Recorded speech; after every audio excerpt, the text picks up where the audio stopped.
I'd like to talk a little bit about my tongue. You ever think about your tongue?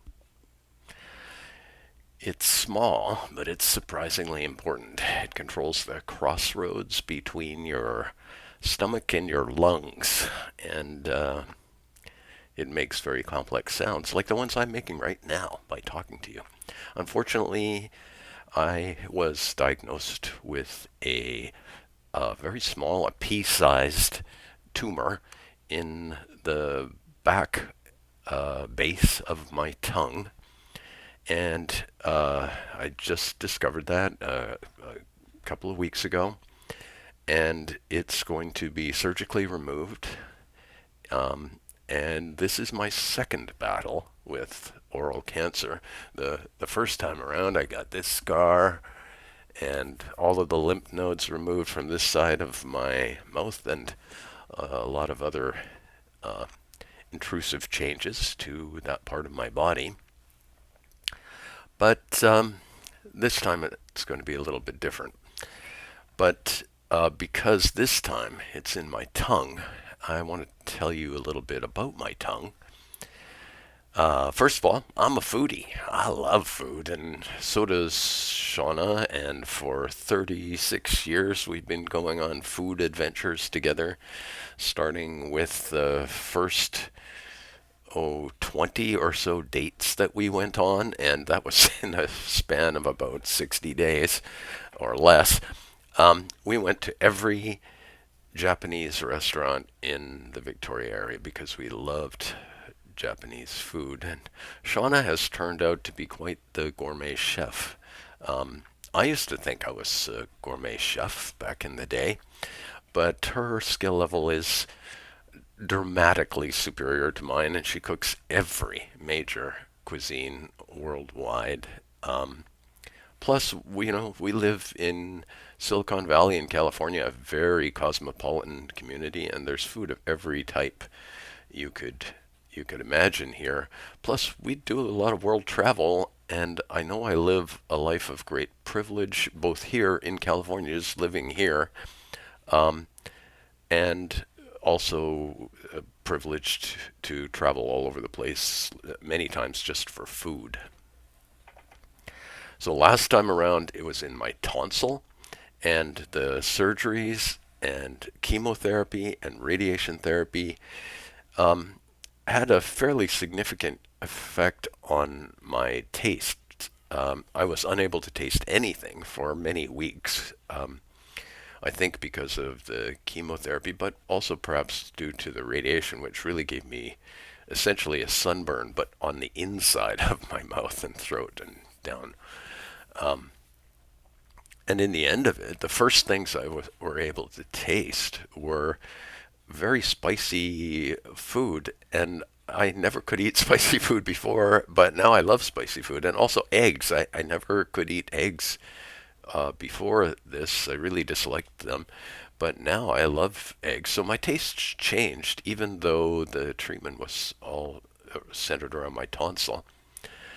But this time, uh, it's tongue surgery, and the outcomes are unclear. So I wanted to talk about my tongue while I still can. So, communication. Let's talk about that. My tongue loves to connect with humans by touch and by word, and I've used my voice a lot in my life. I started out by teaching little kids to swim. I did that for over a decade, and teach life saving and lifeguarding techniques and stuff like that. And I also worked as a radio announcer in the little town of Port Hardy for about a year. Um, and I taught adults as a university computer science lecturer for 13 years.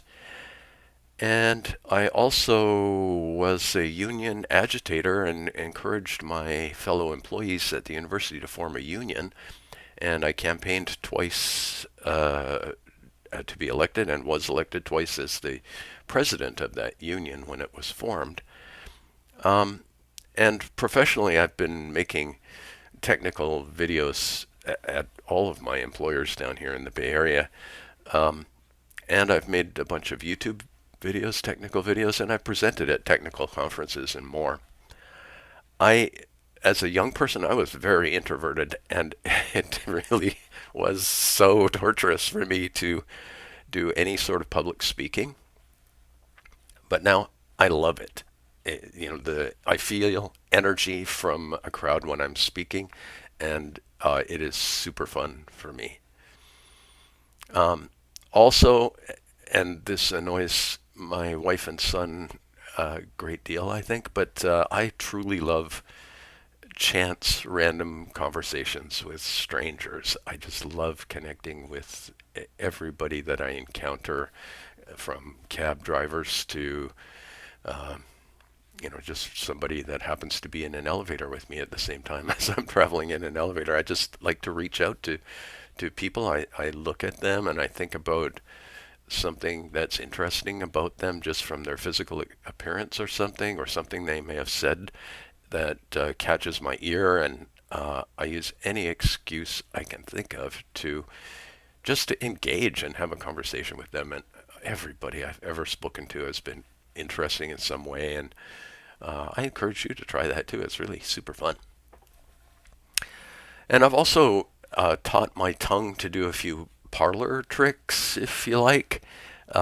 J'ai étudié le français, la langue de Voltaire, Descartes, Sartre, et je comprends assez bien, je crois. But you might be surprised that even though I was born in Montreal in the heart of French-speaking Canada, I never learned French there. I just loved the language and I studied it. And the net result of that is that when I travel and I encounter non-native French-speaking cab drivers and people in French Polynesia, for example, I can speak quite fluently with them, and I enjoyed that very much, just like the people in the elevators, like I said before. Um, but if I speak to a native French speaker in Paris, they will immediately switch to English and try to stop me from speaking French as quickly as possible. 和我和我的朋友 Edward 爱的话学普通话. So when I meet a Chinese person, I can now confidently utter 很高兴认识你 before I very quickly switch to English. And Shauna and I have always loved traveling to Mexico and the Caribbean ever since we first were married those 36 years ago.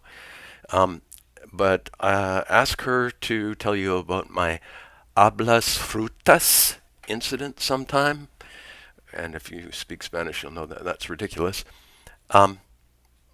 Ahora hablo un poco de español.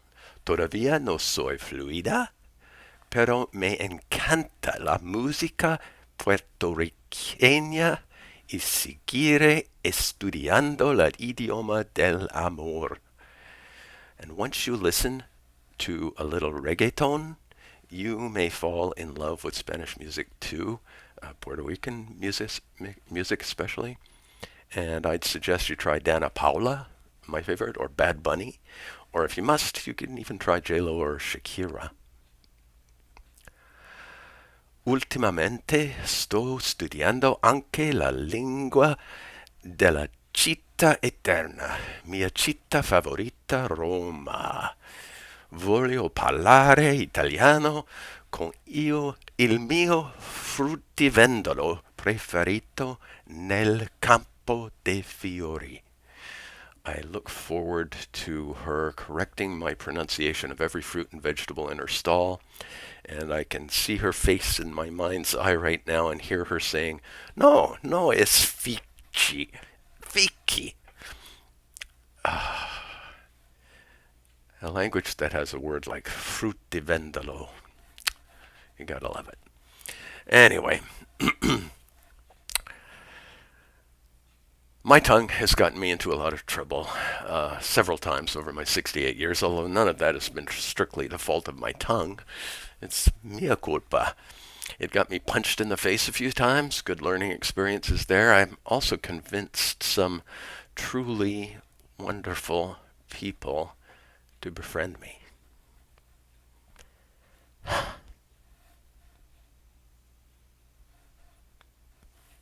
Just a minute.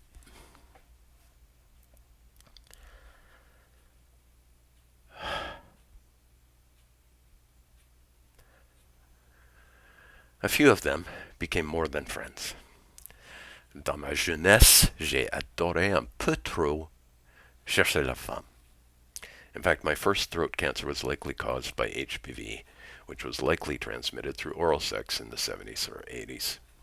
And I was lucky to survive.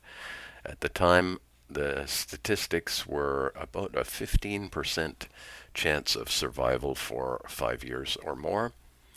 Um, but I did, and it's been almost 20 years now. And I think also I was luckier still to have little impact. They predicted a lot of negative impacts from the surgery and the chemo and the radiation. But for the last 19 years, I've had very little impact from that disease. But I think the bill has come due now, and the radiation I received back then, that cured me back then, probably caused the new cancer in my tongue today, almost 20 years later. Last time around, I really feared death. Nathan was 6 months old at the time, though, and he was just a little happy baby who. Oh, I'm going to cry again.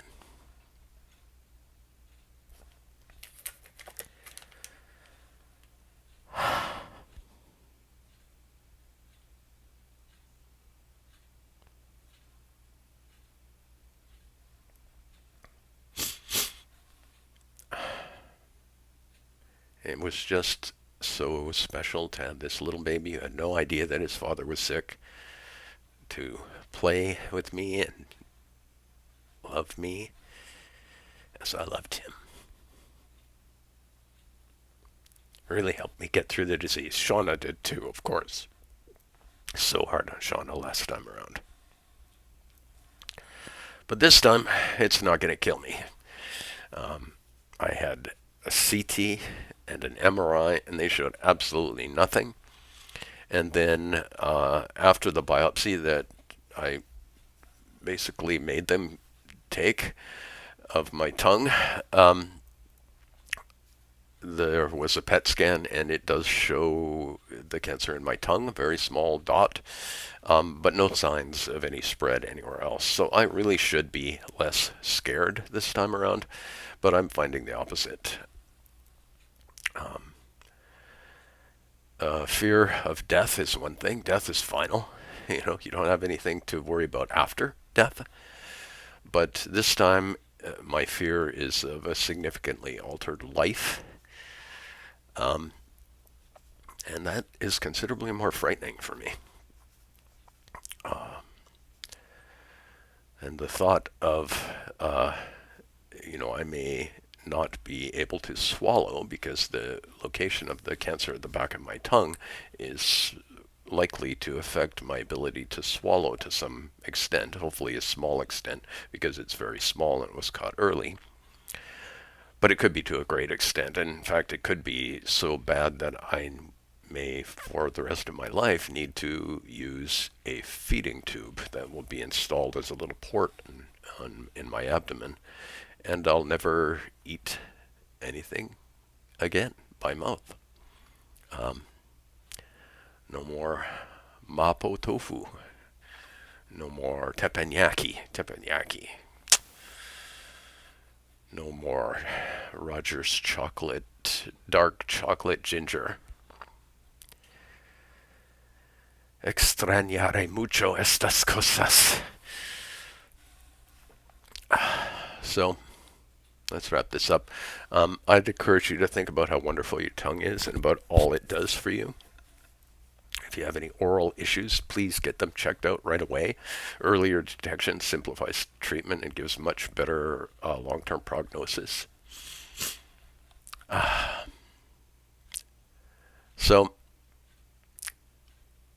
trying to think of upsides of all of this. Last time around, I did not have a feeding tube. I will have a feeding tube for sure this time, and a tracheotomy. That'll be both of them hopefully temporary until things heal up.